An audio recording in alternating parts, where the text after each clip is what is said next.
comment, share, and subscribe. Dan bunyikan lonceng notifikasi agar kalian tidak ketinggalan video-video menarik lainnya. Ingat ya guys, subscribe itu gratis, tidak kemudian. Oke guys, jangan lupa ya.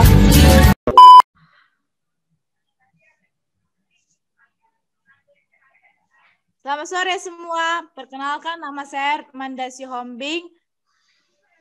Perkenalkan, nama saya Bunga Salsabila Gunawan. Nah, di sini kami akan menjelaskan tentang unsur kimia golongan 5A.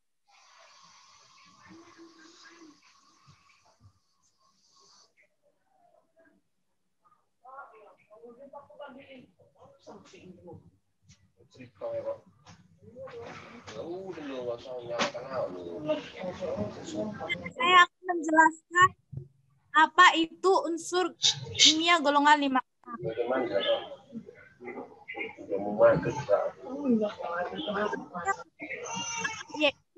Kimia yang terdiri dari nitrogen dengan lambang N, fosfor dengan lambang P, dengan lambang A, antistibidium dan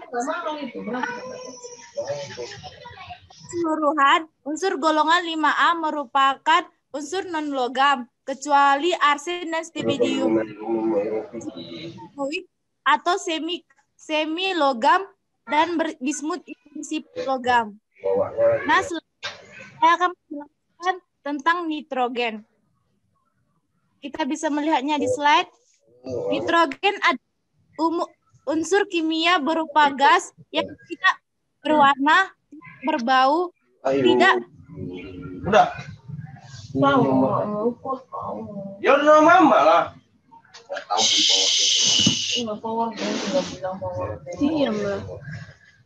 Larut dalam alkohol. Di udara, hampir semua zat-zat di dalamnya hanya terdiri dari oksigen dan nitrogen dan merupakan gas diatomik, bukan logam yang stabil. Sangat sulit reaksi dengan unsur senyawa lainnya.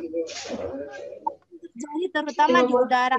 Dan nitrogen ditemukan dalam senyawa nitrit. Nah, kegunaan nitrogen adalah yaitu untuk membuat amoniak, membuat atmosfer dalam berbagai proses yang terganggu oleh oksigen, misalnya dalam industri elektronika, sebagai atmosfer inner dalam kemasan untuk sepanjang sebagai pendingin.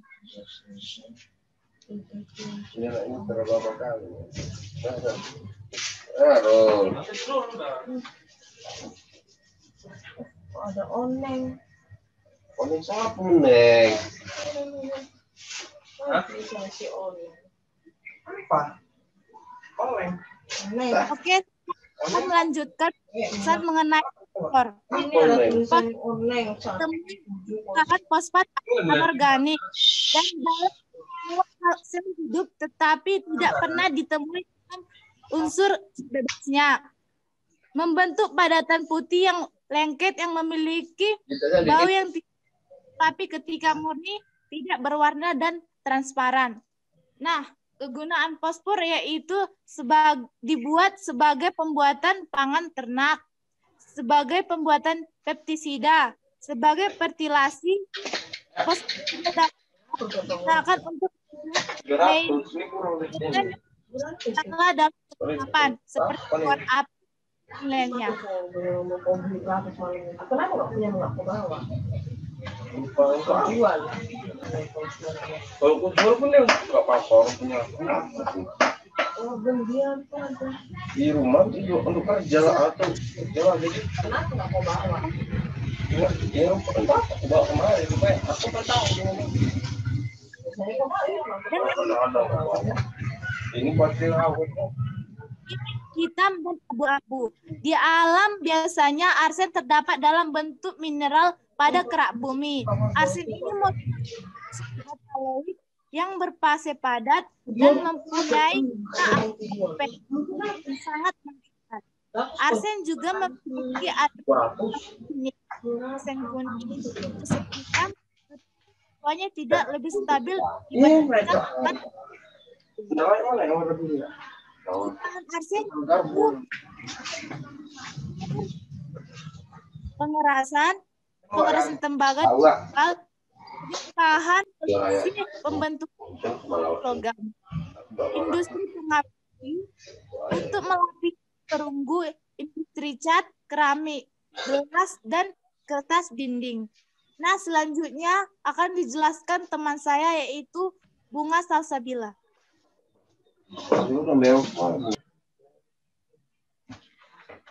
Baiklah, di sini saya akan menjelaskan tentang antimon. Antimon merupakan konduktor panas dan listrik yang buruk. Antimon merupakan metaloid yang mempunyai 4 alat tropi bentuk.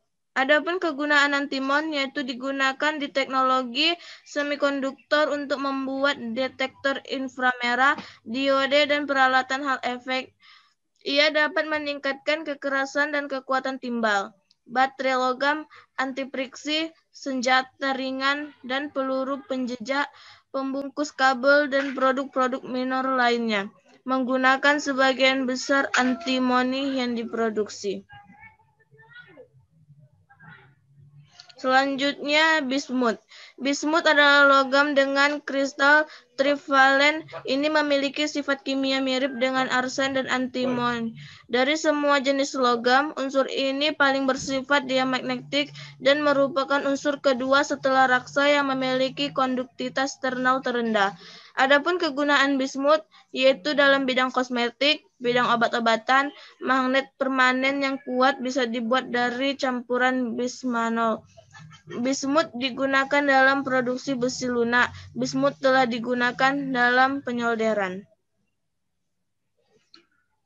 Selanjutnya yaitu cara pembuatan. Cara pembuatan nitrogen adalah nitrogen dibuat dengan penyulingan bertingkat. Udara bersih dimasukkan ke dalam kompresor, kemudian didinginkan. Dengan pendingin, udara dingin mengembang melalui celah dan hasilnya adalah udara yang suhunya lebih dingin, cukup untuk menyebabkan mencair. Selanjutnya udara cair disalin untuk memisahkan unsur CO2 dan hidrokarbon. Kemudian didestilasi dengan cara udara cair memasuki bagian puncak kolom di mana nitrogen, komponen yang paling mudah menguap, keluar sebagai gas, dan pada pertengahan kolom gas argon keluar dan oksigen cair, sedangkan komponen yang paling sulit menguap terkumpul di dasar kolom. Selanjutnya ada pembuatan fosfor. Ada 2 cara pembuatan fosfor. Yang pertama, mencampur batuan atau fosfat yang telah dihancurkan dengan asam sulfat atau asam fosfat membentuk kalsium hidrogen atau fosfat. Yang kedua, mereduksi fosfat dengan karbon. Selanjutnya ada pembuatan arsen. Pembuatan arsen dengan cara memanaskan mineral arsenopirit. Dengan adanya udara, peristiwa tersebut akan membentuk As4O6. Arsen diekstraksi melalui reduksi karbon. Namun hal demikian membuat arsen dengan memanaskan arsenopirit pada suhu 650 derajat sampai 700 derajat tanpa oksigen. Selanjutnya ada cara pembuatan antimon. Pembuatan antimon tergantung pada jumlah antimon pada biji mentah. Jika biji mengandung antimon 25% sampai 45%, antimon kotor dapat dihasilkan dengan meleburkan pada tungku hembus. Jika biji mengandung antimon sebanyak 45% sampai 60%, antimon dapat dihasilkan dengan cara memanaskan biji atau dikenal dengan likuidasi. Biji dengan kandungan antimon 60% secara kimia dapat digantikan dengan besi cair atau dengan hasil logam tak murni. Selanjutnya ada cara pembuatan bismut. Bismut dapat diperoleh dari biji dengan proses yang sederhana, yaitu dengan dipanggang untuk memperoleh oksidasi Bi2O3. Kemudian direduksi dengan karbon atau dikenal dengan H2. Baiklah, itu penjelasan tentang cara pembuatannya. Selanjutnya saya serahkan kepada teman saya, Rutmanda.